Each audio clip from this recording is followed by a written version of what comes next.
हमारे साथ प्रगति जुड़ी हुई है। प्रगति, जरा सीधे सीधे बताइए कि जम्मू कश्मीर में चुनाव हो रहे हैं, परिसीमन के बाद सीटें भी बढ़ी हैं, लेकिन उम्मीदें कितनी बड़ी हैं वहां के राजनीतिक दलों की? महबूबा मुफ्ती की पार्टी क्या सोच रही है और क्या सोच रही है उमर अब्दुल्ला की पार्टी?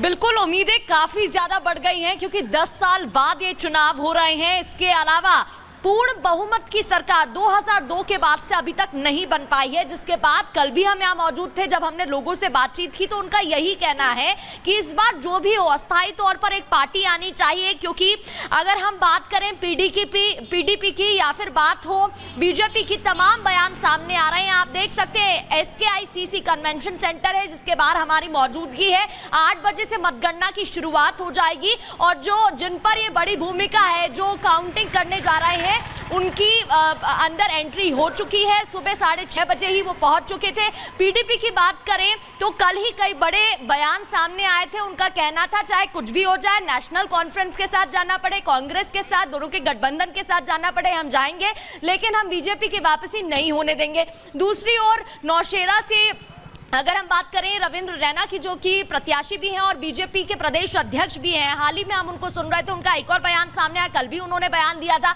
और उन्होंने कहा था कि हमें चाहे छोटी पार्टियों के साथ मिलकर आना पड़े लेकिन हम मैदान में आएंगे। बड़ा सवाल यही है कि पूर्ण बहुमत की सरकार अभी तक बनती नहीं दिखाई दी है। हालांकि 2014 की बात करते हैं तो देखने को मिला था किस तरीके से पीडीपी अच्छे प्रतिशत के साथ मैदान में खड़ी होती दिखाई दी थी, बीजेपी 23% के साथ मैदान में थी। अगर अभी की बात करें तो एग्जिट पोल के जो नतीजे सामने आए हैं उसमें नेशनल कॉन्फ्रेंस उभरती दिखाई दे रही है। क्या वाकई में बीजेपी जो नए कश्मीर का दावा करती है वो एक बार फिर से सरकार बनाएगी या फिर नेशनल कॉन्फ्रेंस बड़ी पार्टी उभरती नजर आएगी, ये देखने वाली बात रहेगी। वहीं फिलहाल अगर हम बात करें तो टीमें अंदर पहुंच चुकी हैं, सुरक्षा के पुख्ता इंतजाम यहां पर दिखाई दे रहे हैं। इसके अलावा उत्सुकता भी बढ़ती लोगों में नजर आ रही है। थोड़ी देर में, अब ज्यादा वक्त नहीं बचा है काउंटिंग की शुरुआत। प्रगति, आपके पास आएंगे।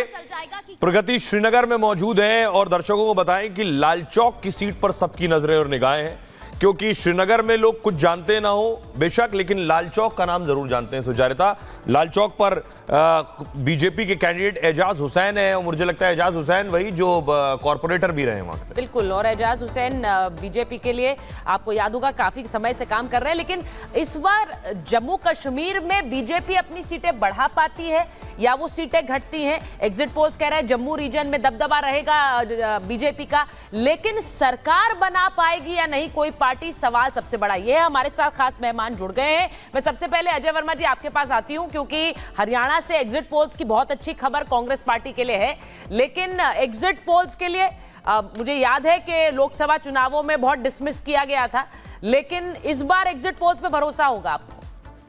नमस्कार दर्शकों को और आपको, जय माता की। देखिए सुचरिता जी, पोल का अपना काम है, एग्जिट का अपना काम है।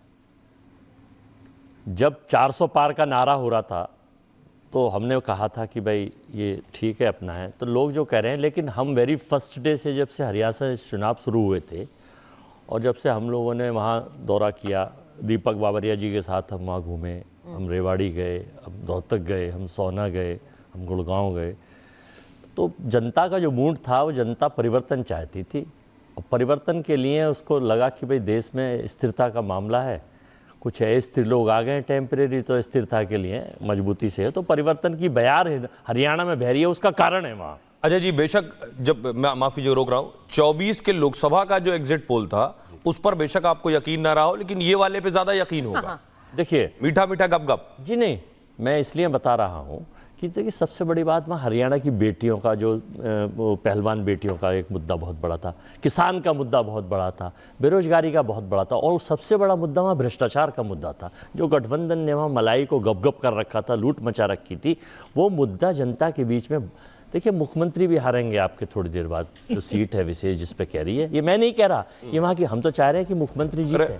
लेकिन वहां की जनता कह रही है। लेकिन उस सीट का इतिहास ऐसा रहा है ना अजय वर्मा जी, उस सीट पे कोई भी दूसरी बार जीत नहीं पाया है, ये भी एक इतिहास रहा है। लेकिन ये जो आप देख रहे हैं इस वक्त, जो तस्वीर आपको दिखाई थी, चुनावी दंगल की तस्वीर दिखाई थी। चुनावी दंगल में किसका मंगल थोड़ी देर बाद पता चलेगा, एग्जिट पोल्स में किसका मंगल है वो आपने देखा ही है। लेकिन क्या एग्जिट पोल्स पूरी तरह सटीक साबित होंगे? क्या कांग्रेस में हरियाणा में कांग्रेस की फिर से एंट्री होने वाली है? ये देखना होगा कितनी सीटों से होने वाली है, किसके पास इतनी सीटें जम्मू कश्मीर में होंगी कि वो सरकार बना पाएगी, ये भी एक बड़ा सवाल है। बेशक संजीव जी, मेरा सवाल आपसे ये है, फाइनल एक बोलिए। हाँ। देखिए सुचेरिता जी, मैं बता रहा हूं, हरियाणा में अभी थोड़ी देर बाद रिजल्ट आ जाएंगे, हम 60+ के साथ सरकार बनाने जा रहे हैं। 60+। ये तो एग्जिट पोल वाला आंकड़ा दे रहे हैं। अभी आपको दूसरी, अभी आप आप अपना आंकड़ा, आपको याद हो, एक सेकंड, आपको याद हो 2 दिन पहले हम डिबेट में बैठे थे एग्जिट पोल वाले दिन, मैंने बिफोर आपके एग्जिट पोल के 1 घंटे पहले आपके शो में कहा था कि सुचेरिता जी 60 के साथ बनेंगे और थोड़ी देर बाद आपका चलिए देख लेते हैं, थोड़ी देर में पता लग जाएगा। लड़ाई अभी 44 मिनट बचे आपको हैं। मुख्यमंत्री वाली लड़नी पड़ेगी इस स्थिति में। हमारे साथ संजीव जी भी है। संजीव जी, क्या लग रहा है आपको? अजय वर्मा जी बहुत खुश हैं, एग्जिट पोल के बाद से ही खुश हैं, लेकिन जो नतीजे आ रहे हैं या एग्जिट पोल के नतीजे जो आए, उसने क्या आप लोगों को परेशान किया? आपको लग रहा है कि ये 10 साल की एंटी इनकम्बेंसी थी, इस वजह से आप चुनाव हारते हुए नजर आए? एग्जिट पोल में आपने आखिरी टाइम में खट्टर साहब को हटाकर नायब सिंह सैनी को भी लेकर आए, ये जितने भी आपने कोशिशें की वो काम करती नहीं दिखी कम से कम। बीजेपी की कोशिशें एक तरह से विफल रही हैं, ऐसा एग्जिट पोल्स कह रहे हैं कम से कम। संजीव जी हमसे ये सवाल पूछ रहे हैं संजीव उनियाल जी से। संजीव उनियाल जी संजीव उनियाल जी हमारे अभी- साथ नहीं है। नहीं है अभी। सौरभ दुबे जी, आप जवाब दीजिए। देखिए, निश्चित रूप से जो भारतीय जनता पार्टी की 10 साल वहाँ पर सरकार रही है, जो उसके विकास कार्य रहे हैं, जनता उसके आधार पर उनको वोट करेगी।